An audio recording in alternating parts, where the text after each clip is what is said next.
सावधानी से सुनना।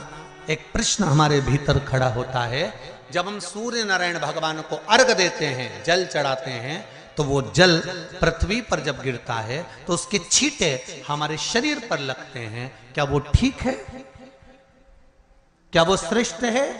तो शिव महापुराण की कथा कहती है, जब हम सूर्य को अर्घ देते हैं, सूर्य को जल चढ़ाते हैं, वो पानी जब पृथ्वी पर गिरता है, उसके छींटे हमारे शरीर पर लगते हैं, तो वो श्रेष्ठता का भाव निर्मित करते हैं, वो गलत नहीं हो सकता। कारण अब वो भी समझ लीजिए।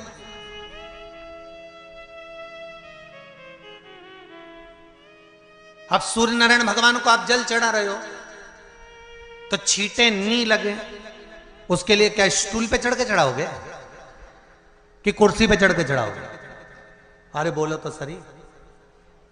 अब कई लोगों के दिमाग में यह बात भरा गई कि हम भगवान को जल चढ़ाते हैं, वो हमारे शरीर में छींटे लगते हैं, जमीन पे से पानी गिरता है, वो हमारे शरीर को छींटे लगते हैं, भगवान को अच्छा नहीं लगता होगा। कौन ने कहा? पहले तो उसको पकड़ के ला।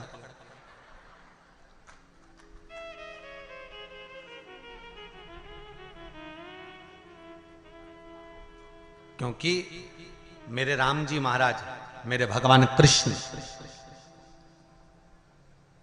बड़े बड़े संत, साधु, सन्यासी, तपस्वी, साधक, उपासक जितने भी हुए, जिन्होंने सूर्य की आराधना करी, इन्होंने टेबल पे चढ़कर या कुर्सी पे चढ़कर जल नहीं चढ़ाया, इन्होंने पृथ्वी पर खड़े होकर ही, क्योंकि पृथ्वी तत्व के देव हैं शिव।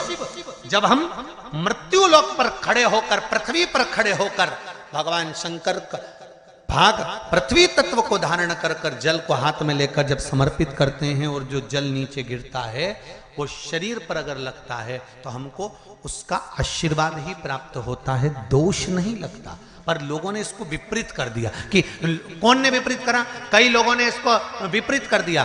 कौन ने विपरीत करा? तो जो दूसरे धर्म के लोग होते हैं, जिनको हिंदू धर्म से नफरत होती है और जो हिंदू धर्म की पूजन, सेवा, अर्चना को समाप्त करना चाहते हैं, वो धीरे धीरे धीरे धीरे कहने लगे कि सूर्य को जल चढ़ाओगे तो शरीर में लगेगा, शरीर में लगेगा तो दोष लगेगा। इसको कह कहकर घर घर में सूर्य को जल चढ़ाना लोगों ने बंद कर दिया कि आप जल चढ़ाएंगे तो दोष लगेगा, शरीर पे छींटा लगेगा, शरीर को ऐसा लगेगा। ये दोष नहीं है। कितनी सुंदर बात है महाराज। सूर्य नारायण भगवान को जब जल चढ़ाया जाता है, हाथ सिर से 8 इंच की दूरी पर होना चाहिए। जम के बोलिए, सिर से कितना ऊंचा होना चाहिए? 8 इंच ऊपर अपना हाथ होना चाहिए मस्तक से सूर्य को जल चढ़ाते समय।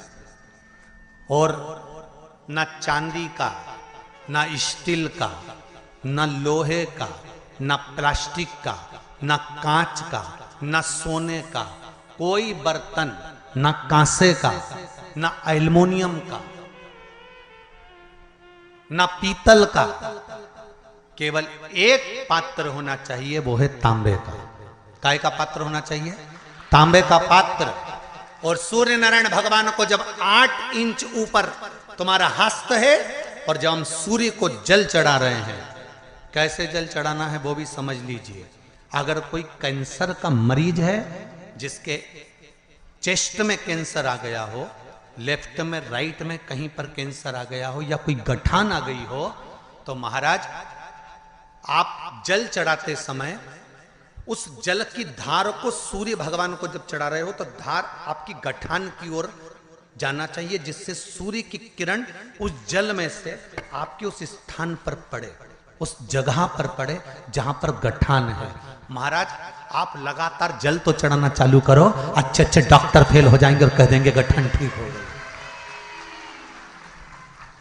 आपका लीवर और किडनी गड़बड़ कर रहा है, आप प्रतिदिन, आपका स्वास्थ्य गड़बड़ रहता है, आप प्रतिदिन ये ज्योतिष शास्त्र के अंतर्गत, रत्न शास्त्र के अंतर्गत, ये रत्न शास्त्र, ज्योतिष शास्त्र, रंग शास्त्र जो हमारे यहाँ है, रंगों के हिसाब से ये जितने रत्न होते हैं, माणिक हुआ, मोती हुआ, नीलम हुआ, मूंगा हुआ, पुखराज हुआ, ये क्यों कहते हैं ये पीला है, ये सफेद है, ये नीला है, ये लाल है, इसको शरीर में क्यों पहनाते हैं? उसका कारण होता है कि जब शरीर में पहनते हैं सूर्य की किरण उसमें पड़ती है, हमारे शरीर पर वो कलर का इफेक्ट पड़ता है।